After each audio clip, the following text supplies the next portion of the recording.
کہانی ایک زبان کی، ایک زبان جو گنگا جمنا دوآب میں ہندوی کی شکل میں پیدا ہوئی، تیلگو، مراٹھی اور گجراتی کی گود میں پل کر دکنی اور گجری کی شکل میں ابھری، عروج کے مختلف مدارج طے کیے اور نئے خیالات، شاعرانہ تصور اور آزادی کی خواہش کے اظہار کا ذریعہ بنی۔ دراصل یہ کہانی تہذیبوں، موسیقی اور زندگی کرنے کے طریقوں کے ایک دوسرے میں ضم ہو جانے کی کہانی ہے، یا یوں کہیے کہ یہ اردو کی کہانی ہے۔ ادھر پہلی جنگ نے زور پکڑا اور ادھر ہندوستان میں بنیادی تبدیلیاں لانے کی تیاریاں شروع ہوئیں۔ 1916 میں انڈین نیشنل کانگریس کے لکھنؤ اجلاس میں ہوم رول کی قرارداد پاس کی گئی۔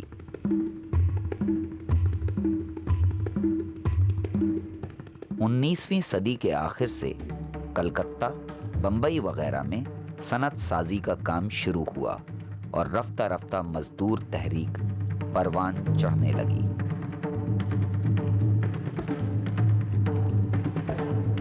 تحریک آزادی میں فنکاروں، مصنفوں اور شاعروں کی بتدریج بڑھتی ہوئی شرکت اس دور کی خاصیت ہے۔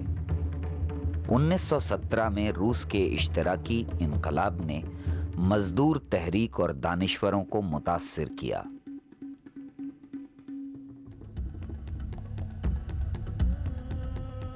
آزادی کی تحریک 13 اپریل 1919 کو جدوجہد کے ایک نئے دور میں پہنچی۔ سامراجی حاکموں نے جلیان والا باغ امرتسر میں ایک پرامن جلسے پر گولیاں چلا دی۔ بے گناہ اور معصوم لوگوں کا یہ قتل عام برطانوی حکومت کے خلاف زبردست غصے اور ملک گیر احتجاج کا سبب بنا۔ اس غم اور غصے کا اظہار برج نارائن چکبست لکھنوی، ظفر علی خاں، تلوک چند محروم اور اکبر الہ آبادی کی شاعری میں ہوا۔ تحریک آزادی کے بڑھتے ہوئے اثر کی گونج اردو کے اخباروں میں صاف سنائی دی۔ آزاد ہندوستان کے پہلے وزیر تعلیم مولانا ابوالکلام آزاد نے البلاغ اور الہلال اور انقلابی شاعر حضرت موہانی نے اردوائے معلیٰ نام کے اخبار نکالنا شروع کیے۔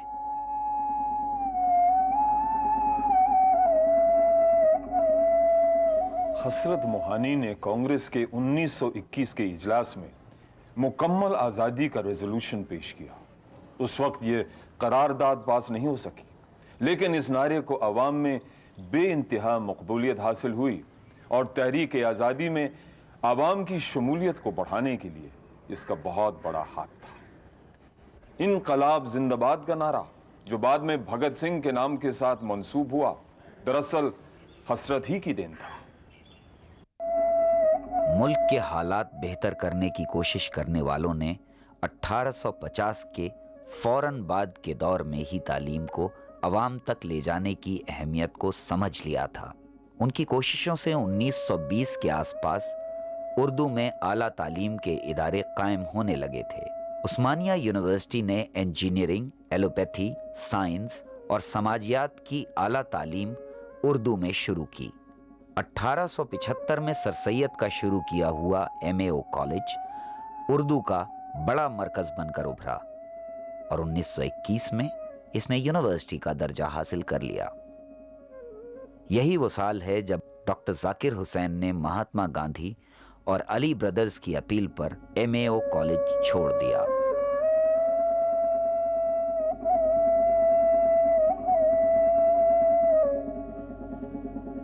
بیسویں صدی کی تیسری دہائی میں جب سیاسی رہنما، ادیب اور فنکار ملک کی آزادی کی جدوجہد میں مصروف تھے اور جرمنی میں فسطائی طاقتیں عروج پر تھیں، انہی دنوں کچھ ہندوستانی نوجوانوں نے لندن میں ایک میٹنگ کر کے انجمن ترقی پسند مصنفین کی بنیاد ڈالی۔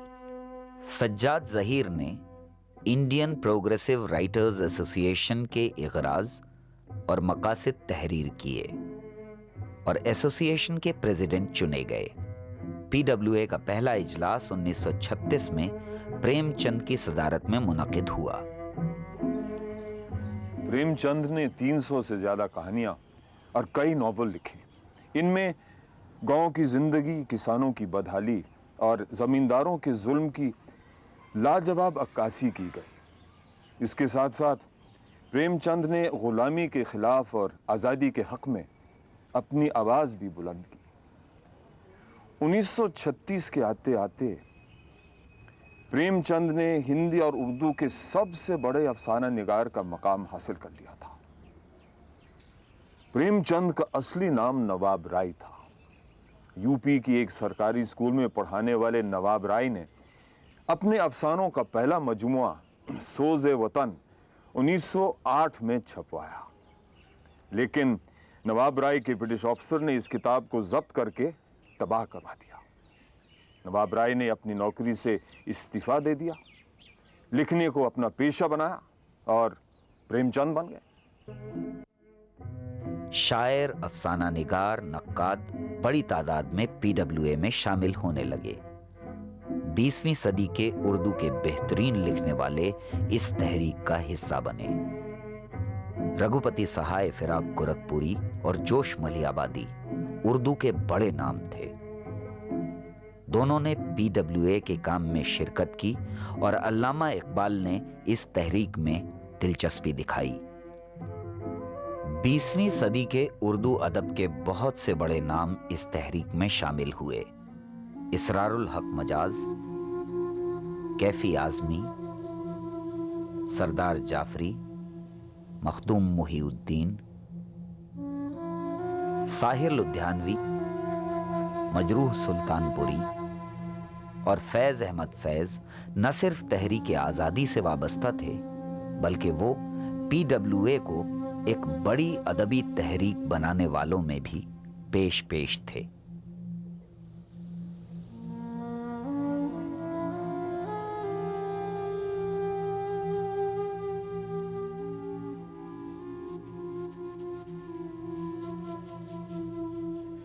جس طرح ولی اور میر نے 18ویں صدی کی شاعری اور 100 برس بعد غالب نے اپنے وقت کی شاعری کی سمت طے کی تھی، اسی طرح فیض 20ویں صدی کی اردو شاعری کی آواز بن کر ابھرا۔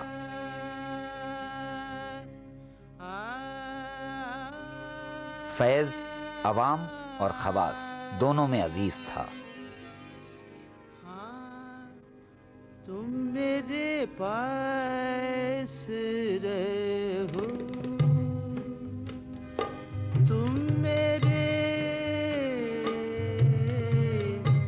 پاس رہو، تم میرے پاس رہو، میرے قاتل میرے دلدار میرے پاس رہو۔ اس نے نظم کو نئی آواز دی اور غزل کے میدان کو وسعت۔ فیض نہ صرف پی ڈبلیو اے کا ترجمان تھا بلکہ وہ اس نسل کی آواز بن کر ابھرا جو ایک نئی دنیا کا خواب دیکھ رہی تھی۔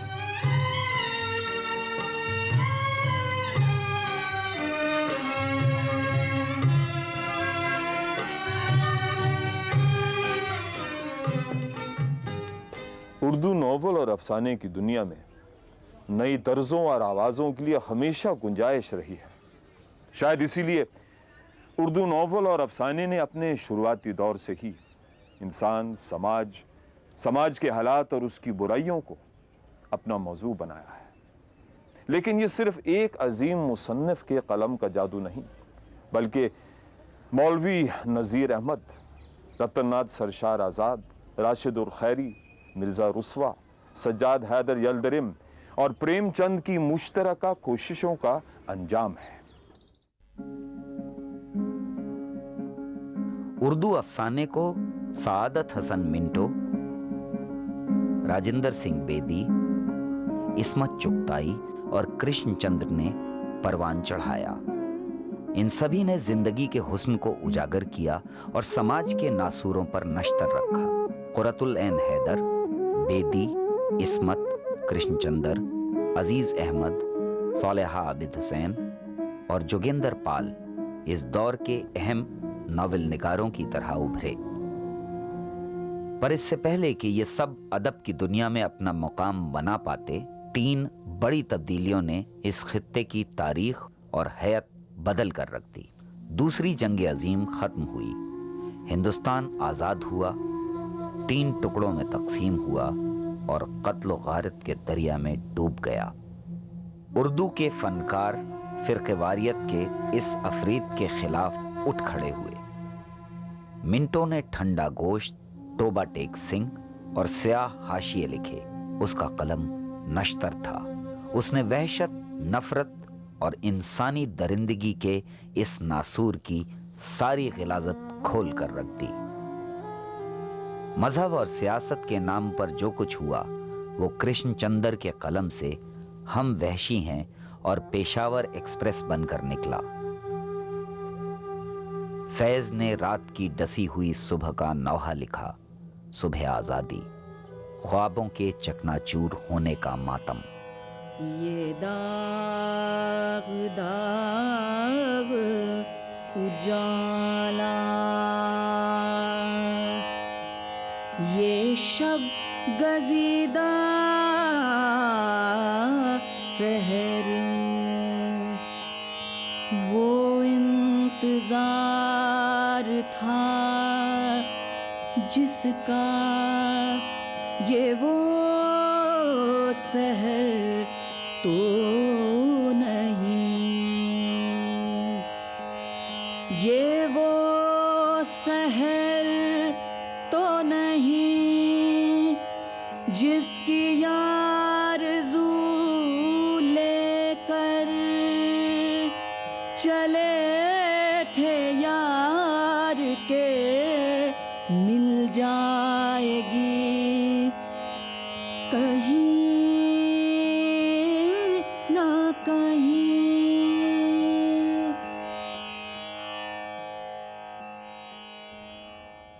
اس دور میں جو اردو ادب تخلیق ہوا، اس کا بہت بڑا حصہ نئی سرحدوں کے دونوں پار پھیلی لاکھوں بے قصوروں کی تباہی اور مشترکہ قدروں کی بربادی کے خلاف غم اور غصے کا اظہار تھا، اور یہ ہونا لازمی بھی تھا۔ اردو جن مختلف تہذیبوں اور قدروں کے سنگم سے وجود میں آئی تھی، انہی قدروں کو زندہ رکھنے کے لیے اٹھ کھڑی ہوئی جنہوں نے ہندی اور اردو دونوں کو پروان چڑھایا تھا۔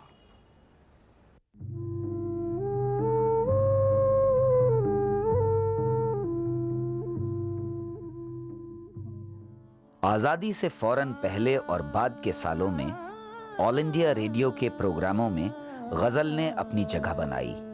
نور جہاں، ملکہ پکھراج اور بیگم اختر کی آوازیں ابھریں اور سننے والوں کے دلوں میں گھر کر گئیں۔ جگر مراد آبادی، شکیل بدایونی، فیاض ہاشمی اور فیض احمد فیض کے نام گھر گھر پہنچے۔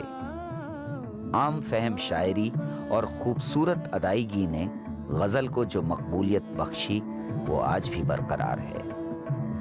جانے کیوں آج تیرے نام پہ رونا آیا، جانے کیوں آج تیرے نام۔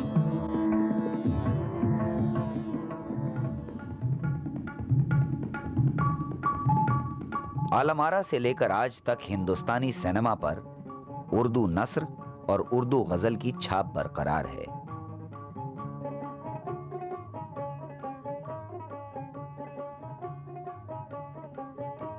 پکار، شاہجہاں، تاج محل، پاکیزہ، مغل اعظم اور شام بینیگل کی فلم جنون سینما میں اردو کے طویل سفر کے سنگ میل ہیں۔ اردو ناولوں اور کہانیوں پر بنائی ہوئی فلمیں جیسے پریم چند کی سدگتی اور شطرنج کے کھلاڑی، راجندر سنگھ بیدی کی دستک اور ایک چادر میلی سی، اور مرزا رسوا کی امراؤ جان آج بھی لاکھوں سینما دیکھنے والوں کی یادوں میں برقرار ہے۔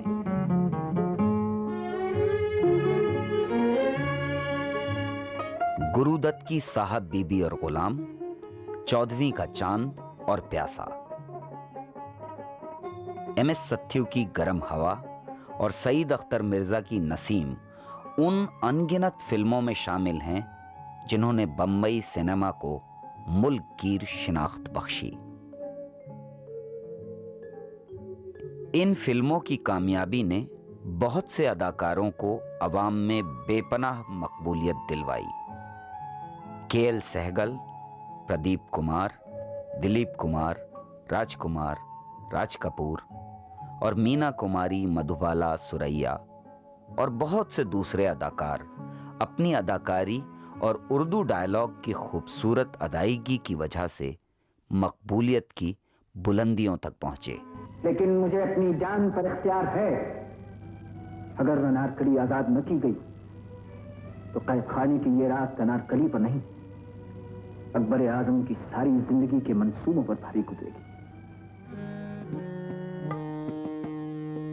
سینما کی طرح جدید اردو ڈرامے کی شروعات بھی 19ویں صدی کے آخر میں ابھرنے والے پارسی تھیٹر سے ہوئی۔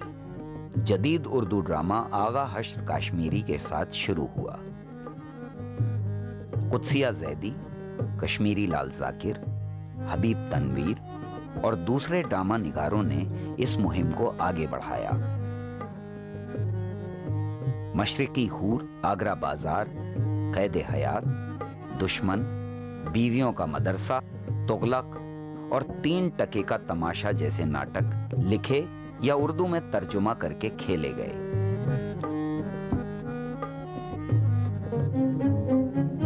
سماج میں ہونے والی تبدیلیاں اردو پر بھی اپنا اثر ڈال رہی تھیں اور اس دور کی اردو تصانیف میں عورتوں کی آواز پہلی بار نمایاں طور پر ابھری۔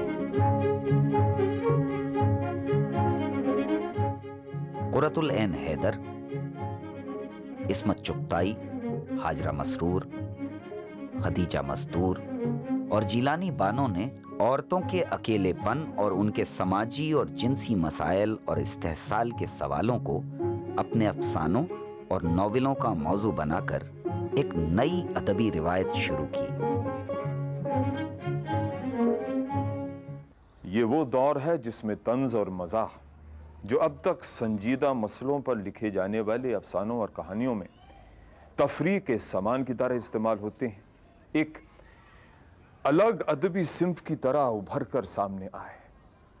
مشتاق احمد یوسفی، شفیق الرحمان، کنہیا لال کپور اور ان کے استاد عبد البخاری پطرس نے اس نئے سلسلے کی ایک بلند اور خوشنما عمارت تعمیر کی۔ اسی دوران کرشن چندر، شوکت تھانوی اور فکر توسوی کے ہاتھوں طنز سماج کی کمزوریوں کو اجاگر کرنے کے کارگر اوزار کی شکل میں ابھرا۔ 20ویں صدی کی 5ویں اور 6ٹھی دہائیوں میں مضبوط اقتصادی ڈھانچہ تعمیر کرنے کی سمت میں پہل قدمی کی گئی۔ صنعت، زراعت، تعلیم اور مختلف سماجی شعبوں سے تعلق رکھنے والے ادارے قائم کیے گئے۔ اردو بھی پیچھے نہیں تھی۔ اردو اکیڈمیاں قائم ہوئی۔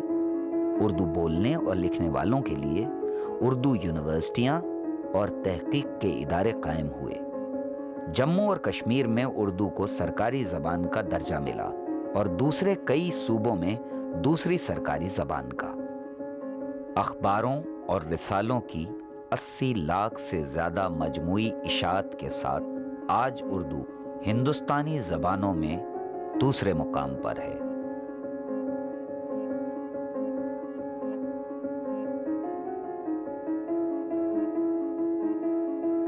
وہ ہزاروں اور لاکھوں لوگ جو مشاعروں، قوالیوں اور غزل گائیکی کی محفلوں میں شرکت کرتے ہیں، ثبوت ہیں اس بات کا کہ مختلف تہذیبی اور روحانی روایتوں کے ایک دوسرے میں مل جانے سے وجود میں آنے والی یہ زبان آج بھی رواں دواں ہے۔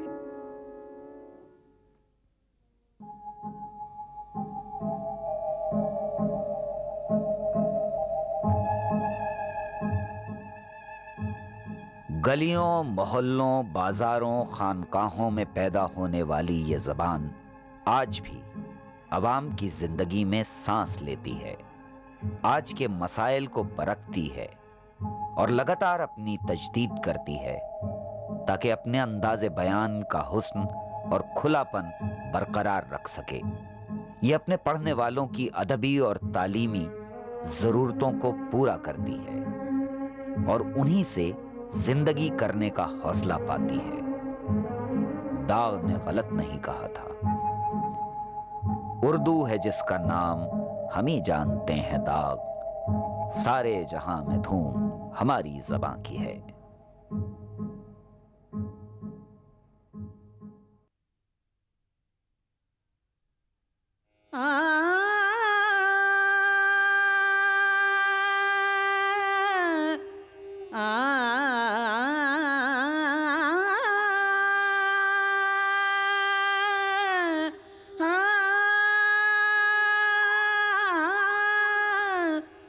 اردو ہے جس کا نام، اردو ہے جس کا نام، ہمیں جانتے ہیں داغ، اردو ہے جس کا نام، ہمیں جانتے ہیں داغ، سارے جہاں میں دھوم ہماری زباں کی ہے، اردو ہے جس کا نام، ہمیں جانتے ہیں داغ، سارے جہاں میں دھوم ہماری زباں